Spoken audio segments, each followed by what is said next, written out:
Hi, Dr. Gosling. It's so good to see you again. Hi, good to see you too. All right. So on November 16th, we saw your client, Gloria Pritchett, here in the Gebby Clinic, Right. where we evaluated her speech and language abilities after wonderful. her stroke. Mm-hmm. Yeah.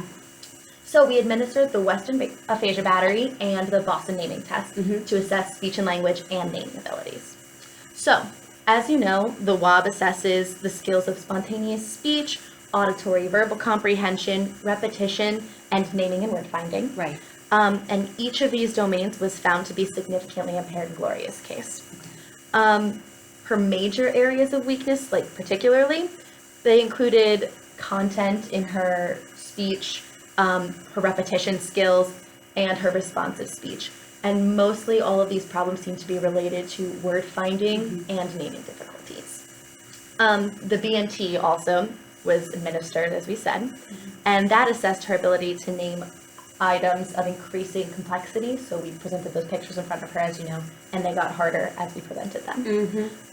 She scored within the 20th percentile in that test, so it indicated a severe impairment to her confrontation listening skills.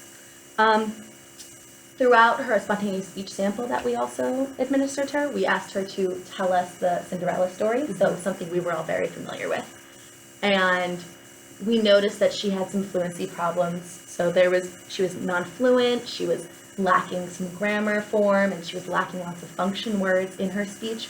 But there was also a good side to this because we got to see some of those strategies that she's already using, and it made her speech very clear. So even though she didn't have a whole lot of words that she was using, we definitely understood the point she was trying to get across. Right. So we were very happy to see something like that. Okay. So basically the results, I'm sure that's what you want to know. We put together the WAB and the BNT and what we saw during that narrative sample, and it's pretty clear that she's got Broca's aphasia. So they were all in agreement with each other of the test scores, and what we saw in her spontaneous speech definitely seemed to indicate some Broca's. So we will definitely be taking her on as a client at the Gebby Clinic. Great. We'll want to see her once a week for individual therapy for about an hour. And we are definitely going to be focused on those word finding skills that I mentioned to you and her naming abilities in order to hopefully improve just functional communication skills overall. We also would definitely love for you to start seeing her on a more regular basis now that she has that official diagnosis of Broca's aphasia. What do you think? I think that sounds great. Thank you for your work. Oh, thank you so much for coming to meet me.